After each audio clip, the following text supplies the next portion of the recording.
कि भगवत गीता धृतराष्ट्र ने भी सुनी थी। एक प्रश्न कई बार होता है कि उस समय जब गीता उपदेश दिया जा रहा था उस समय कितने लोग थे जिन्होंने गीता साथ साथ सुनी?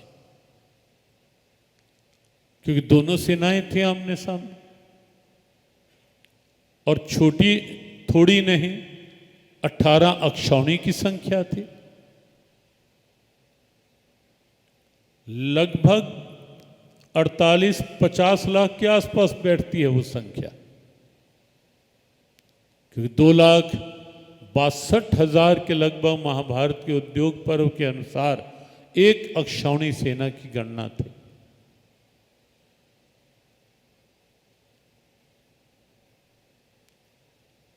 लेकिन कुछ गिने चुने नाम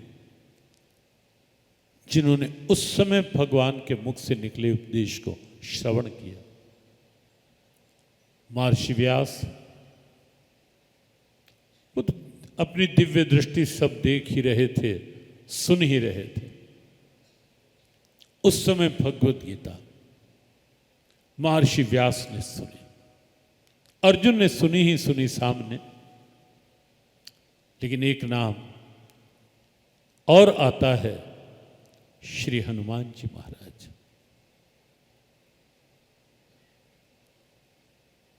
हनुमान जी का दिन भी है आज शनिवार। अर्जुन की रथ की ध्वजा पर विराजित थे। अथ व्यवस्थितान दृष्टवा धार्तराष्ट्रान कपिध्वजा। प्रथम अध्याय के 20वें श्लोक में संजय ने ही ये वर्णन किया कि उस समय वह रथ आया जिस रथ की ध्वजा पर हनुमान जी महाराज विराजित है। गीता जी में है हनुमान जी।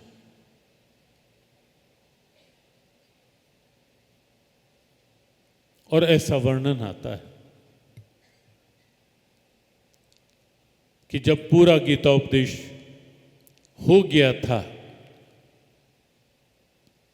तो हनुमान जी भगवान कृष्ण के सामने आए भी थे, और भगवान कृष्ण ने जब हुंकार सुनी तो उन्होंने कहा ये कैसी हुंकार? तो जब देखा हनुमान गीता,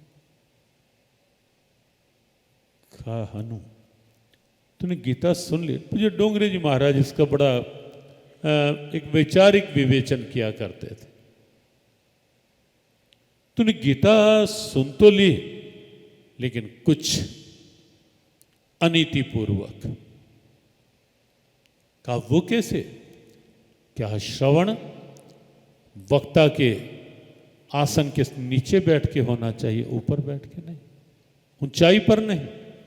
इसका अर्थ ये ना ले कि जो सामने कुर्सियों पर बैठे हैं कहीं वो सोचें व्यासपीठ के सामने। हाँ, वो एक स्थिति शारीरिक और वो स्वाभाविक होती है, लेकिन जहां से उपदेश दे दिया जा रहा है, हनुमान जी ऊपर रथ पर थे। का सुनना था, नीचे आना चाहिए था। और तब ऐसा भी संकेत मिलता है कि कुछ लीलावश हनुमान जी को कुछ श्राप भी मिला था, और हनुमान जी ने तब पिशाच योनि में कुछ समय पिशाचनी टीका भी गीता जी की लिखी थी। ऐसा पूज्य डोंगरे जी महाराज के उसमें विवरण में स्पष्ट होता है। एक श्रोता उस समय हनुमान जी भी थे। संजय ने भी गीता सुनी, उसी समय सुनी। हाँ, अंतर इतना ही था कि जैसे आप यहां सीधे बैठकर सत्संग सुन रहे हो, सामने व्यासपीठ को देख भी रहे हो, और एक पक्ष वो भी है सीधा प्रसारण चल रहा है। जो सीधा प्रसारण देख रहे हैं वो भी साथ साथ हर शब्द को सुन रहे हैं, इसी समय देख भी रहे हैं व्यासपीठ को। लेकिन एक प्रत्यक्ष है और एक उस प्रसारण के माध्यम से अलग बैठकर सुन रहे हैं, है साथ साथ। अंतर इतना ही है। ये हमारे से किसी ने एक बार प्रश्न किया था एक कार्यक्रम में, हमारे पास अगले स्लिप आई, जब ये बात आई कि भगवान ने अर्जुन से जब कहा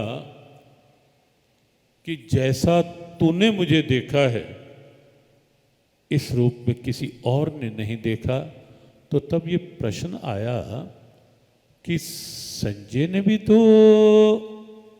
दिव्य दृष्टि के माध्यम से देखा ही था।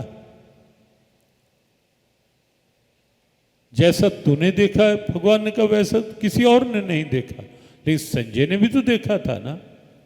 ये प्रश्न आया साहब। हमने कहा निश्चित संजय ने भी देखा था, लेकिन अंतर उतना ही है कि जैसा आप यहाँ सामने बैठे देख रहे हैं, और कुछ लोग सीधे, तब भी सीधा प्रसारण चल रहा था, कुछ लोग सीधा प्रसारण लाइव टेलीकास्ट के माध्यम से वहाँ बैठकर देख रहे हैं। अंतर केवल इतना ही है, देखा संजय ने भी था, सुना संजय ने भी था। तो संजय ने भी सुना गीता, और संजय ने आगे धृतराष्ट्र को सुनाया। तो ये 5 नाम आते हैं जिन्होंने उस समय उपदेश को साथ साथ सुना। हाँ, कहीं कहीं ऐसा भी संकेत मिलता है, कुछ अपुष्ट या पुष्ट जैसा भी है, कि बर्बरीक जो वर्तमान में स्वयं भगवान कृष्ण के द्वारा प्रदत्त नाम, कि कली काल में मेरा ही नाम तेरे साथ जुड़ेगा, श्याम, खाटू श्याम, श्याम नरेश, जो आज विशेष भाव रहता है, वस्तुतः भगवान कृष्ण की ही एक विभूति है, वो अलग कुछ नहीं। भगवान कृष्ण की ही एक अंश शक्ति है वो, और भगवान कृष्ण के द्वारा मूल सत्ता भगवान कृष्ण ही, भगवान कृष्ण के द्वारा ही दिया गया नाम है। क्योंकि त्याग था, बलिदान तो था ही था, बलिदान तो किया ही था भगवान कृष्ण के कहने से। जब ये निश्चित हो गया था कि युद्ध होगा, और बर्बरीक मिल गए थे भगवान को, अचानक पूछ बैठे श्री कृष्ण कि किसके पक्ष में युद्ध करोगे? कहा किसी के नहीं। चुप रहोगे क्या? कहा नहीं। कहा किसी के पक्ष में भी नहीं और चुप भी नहीं रहोगे? ये कैसा विरोधाभास, कंट्राडिक्शन। कहा जो हारने लगेगा उसे जिताऊंगा। भगवान कृष्ण चौंके कि तुझ अकेले में ये क्षमता कि जो हारने लगेगा उसे जिताऊंगा? इसीलिए वो हारे के सहारे की जय बोलते हैं। कहा हाँ, दैवीय कृपा से है क्षमता का प्रमाण। का एक बाण छोड़ूंगा, ये ऊपर वृक्ष है, सब पत्तों को बेंधता हुआ मेरी तरकश में वापस आ जाएगा। अनुमान लगा लेना आप स्वयं। और बाण छोड़ा, और वास्तव में सब पत्तों को बेंधते हुए हमारे कृष्ण लीला पुरुषोत्तम तो हैं ही, हर बात में उन्हें लीला दिखाई देती और लीला करते भी हैं। वहां भी उन्होंने लीला की। जैसे ही संकल्प के लिए आंख बंद की, अपना हाथ ऊपर तक बढ़ाकर एक पत्ता तोड़ लिया और अपने पांव के नीचे रख लिया, और बाण वहां आकर अटक गया पांव के पास, भगवान के चरणों के पास। बर्बरीक ने कहा केशव, लगता है कि मेरे संकल्प के साथ साथ कोई पत्ता आपने तोड़कर अपने चरणों के नीचे छिपाया है, इसीलिए ये बाण यहां आकर रुक गया।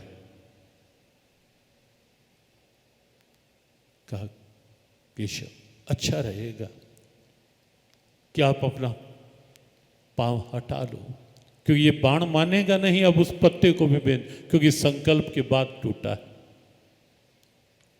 वो हुआ, और तब भगवान को लगा कि मैं तो धर्म की विजय के लिए आया हूं, और ये कहीं अधर्म के पक्ष के साथ ही खड़ा हो गया, और इसीलिए अगले दिन विप्रवेश में सर मांग लिया, ऊंचे स्थान पर रखा।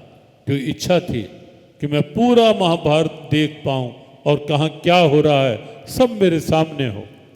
वर दे दिया उस स्तर में ही। अब भगवान कृष्ण चाहें निश्चित वो चाहें तो जो भी कर दे, सक्षम है, सर्वशक्तिमान है।